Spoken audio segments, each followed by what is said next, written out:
Beneath the sacred robes and solemn vows of a priest lay a man with hidden desires, a man who once walked the righteous path, but strayed into the shadows of his own making. At the height of his devotion, Tom had been a beacon of hope, a shepherd guiding his flock with wisdom and faith. Yet behind the walls of the church, his secrets festered, and his soul rotted. How does a man of God fall so far? How does a symbol of purity become the very corruption he once preached against? This is the story of Father Tom, a tale of power, temptation, and the inevitable reckoning that follows when sins refuse to stay buried. Tom was born and raised in the bustling city of Lagos, where life was always in motion. He was the first son in a family of 3 children, with 2 younger sisters, Ada and Kioma. Their home was modest, but filled with expectations set by their parents, who believed in discipline, hard work, and, most of all, obedience. His father, Mr. Obinna, was a dedicated carpenter known for his skill in crafting fine furniture, yet he struggled to make ends meet. His mother, Mrs. Obinna, was a businesswoman who bought and sold household goods in the busy markets of Lagos. Together, they worked tirelessly to provide for their children, hoping to give them a better life than they had known. Despite their financial struggles, the Obinna household was built on strong values. Education was a non-negotiable priority. Every morning, Tom and his sisters would wake up early, recite morning prayers, and head to school with strict instructions. Come straight home after school. No playing around, no visiting friends. Their parents were extremely protective, almost to the point of isolation. Tom and his sisters were rarely allowed to socialize outside the family. While other children played football in the streets or visited each other's homes, Tom and his siblings were always indoors after school. His father often said, "Nothing good comes from wandering around." Instead of making childhood memories with friends, Tom spent most of his time within the 4 walls of their small apartment. With no visitors and little interaction outside school, loneliness became a constant companion. His only escape was his phone. At first, he used it just for schoolwork, but soon it became his window to the outside world. The internet fascinated him. It was filled with stories, information, and most importantly, people. On social media platforms like Facebook and WhatsApp, he made friends he had never met in real life. While his father believed he was studying, Tom was actually exploring a digital world beyond his parents' reach. His parents were devout Catholics, and every Sunday, the family dressed in their best clothes and attended Mass at their local parish. Religion was not just a practice in their home, it was a way of life. Tom's father was a strong believer in church teachings and made sure his children not only attended Sunday Mass but also weekday services whenever possible. Tom listened to the sermons, but deep down he felt disconnected. He did not rebel, but he also did not fully understand why his father was so determined to control every aspect of their lives. He often wondered, is this all there is to life? Going to school, coming home, and going to church. But he kept these thoughts to himself, not wanting to anger his father. It wasn't long before Tom's secret online life started shaping his thoughts. He was exposed to new ideas, new beliefs, and new ways of seeing the world. He found himself questioning things his parents never allowed him to question. He read stories about people who had followed their dreams, people who had left home to pursue something different from what their parents had planned for them. One day, a thought settled in his mind, one that would change his life forever.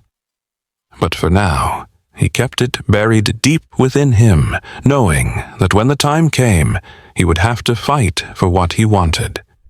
Years passed, and soon Tom found himself standing at a crossroads. It was time for him to take the next big step in life: university.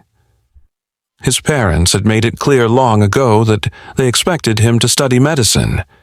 They saw it as a prestigious profession, one that would provide financial stability and bring pride to the family. In their eyes, there was no other option. But Tom had different plans. The thought that had lingered in his mind for years was finally ready to be spoken aloud. He had no interest in becoming a doctor. In fact, he had realized something much deeper. He wanted to become a Catholic priest. When he finally gathered the courage to share his decision with his parents, the room fell silent. His mother looked at him with wide eyes, disbelief written all over her face. His father, normally a composed man, slammed his hand on the table. "Tom, this is not what we want for you," he shouted. "We have sacrificed so much to give you the best education. You cannot throw it all away." His mother's voice trembled. "Son, are you sure about this? Becoming a priest is a lifelong commitment. No marriage, no children. Are you ready for that?" "Yes, Mama. I have thought about this for years." "This is my calling," Tom responded firmly. His father shook his head in frustration. "No son of mine will waste his life like this. You will go to university and study medicine just like we planned. End of discussion." Tom's heart sank. He had expected resistance, but he had not anticipated the level of anger his father displayed. He tried to reason with them, explaining that his faith had grown over the years and that he felt a strong pull towards serving the church. But his words fell on deaf ears. For days, there were arguments. His father made promises, hoping to persuade him, offering a car if he agreed to study medicine, even hinting at financial freedom once he became a doctor. But Tom was unwavering. No gift or promise could change the way he felt. The tension in the house grew unbearable. Tom felt suffocated. One night, he stood before his parents, his voice steady but filled with pain. "If you force me into this, I will leave home and never return. I would rather struggle on my own than live a life that is not mine." His mother gasped, tears welling in her eyes. His father clenched his fists, looking away as if to contain his anger. In that moment, they realized they were losing their son, not physically, but emotionally. Finally, after what felt like an eternity of battles, his father sighed heavily and spoke with a defeated tone. "If this is truly what you want, then so be it. But remember, Tom, this is a path you have chosen. It will not be easy." Tom nodded, feeling a mix of relief and sadness. He knew that although his parents had given in, they were not happy about his decision. But for the first time in his life, he felt free. The journey ahead would be challenging, but at least it was his own. With his parents' reluctant approval, Tom took the first step toward his dream. He reached out to the local diocese to begin the application process, unaware that his decision would lead him down a road filled with trials far beyond his imagination. Tom's parents reached out to the vocation office in their local diocese to begin the application process. The diocese required him to fulfill specific criteria: a deep love for Christ and the Church, strong moral character, and psychological readiness for a lifelong commitment. He was told that priests needed a bachelor's degree, preferably in philosophy, theology, or religious studies, before attending seminary for 4 to 5 years. During seminary, he would undergo intense training, spiritual formation, and mentorship under experienced priests. Tom was ready, or at least he thought he was. He entered seminary full of faith and determination. But what he did not anticipate were the trials awaiting him, trials that would shake the very foundation of his beliefs. Tom's journey in the seminary was rigorous, both spiritually and intellectually. He dedicated himself to his studies, immersing himself in theology, philosophy, and biblical history. The structured environment reminded him of his strict upbringing, but this time he felt he was in control of his path. The seminary, however, was not without its challenges.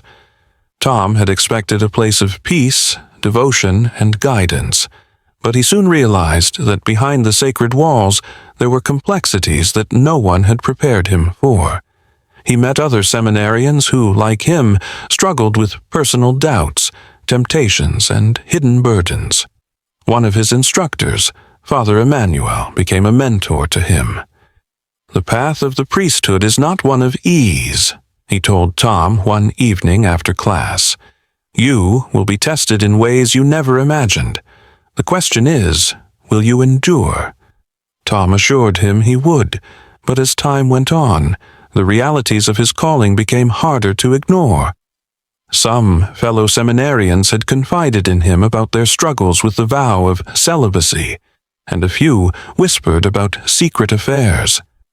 Tom refused to believe such things were possible, but a seed of doubt had been planted in his mind. Despite the whispers, Tom remained dedicated to his studies. He formed friendships with those who shared his devotion, and he grew more confident in his spiritual calling. Yet, at night, he often found himself restless, his mind wandering to thoughts he did not wish to entertain. The time came for Tom to take the next step in his journey, an internship as a transitional deacon, where he would work directly with a parish and minister to its members. This was his first true exposure to the realities of priestly life beyond the seminary. Assigned to a parish in a small town, Tom was welcomed with open arms. Parishioners saw him as a young, devoted man, full of wisdom and promise. The elderly women adored him, the children admired him, and even those who rarely attended church were drawn to his charisma. But it wasn't long before Tom encountered a temptation he had never expected. Women, both young and old, sought his counsel, sometimes confiding in him matters of the heart. Some of them admired him not just as a priest, but as a man. He knew the boundaries, but there were moments of weakness where he felt the weight of his vows pressing down on him. One evening, after a late-night confession session, a young woman lingered behind after the others had left. Her voice was soft, her eyes searching. "Father Tom," she said hesitantly, "I don't know who else to talk to." She shared a personal struggle, and Tom, eager to provide comfort, listened attentively. But as she spoke, he realized that her troubles were not just about faith. They were about love, loneliness, and longing. When she placed a hand lightly on his arm, he felt a shiver run through him. He quickly withdrew, murmuring a prayer under his breath. From that day on, Tom struggled to suppress the feelings rising within him. He threw himself into his duties, increasing his prayers and fasting, but he could not ignore the whispers of temptation. He knew his faith was being tested. The path he had chosen demanded sacrifice, yet his humanity longed for something more. Would he withstand the trials, or would he become one of those whose secrets tainted the sacred halls?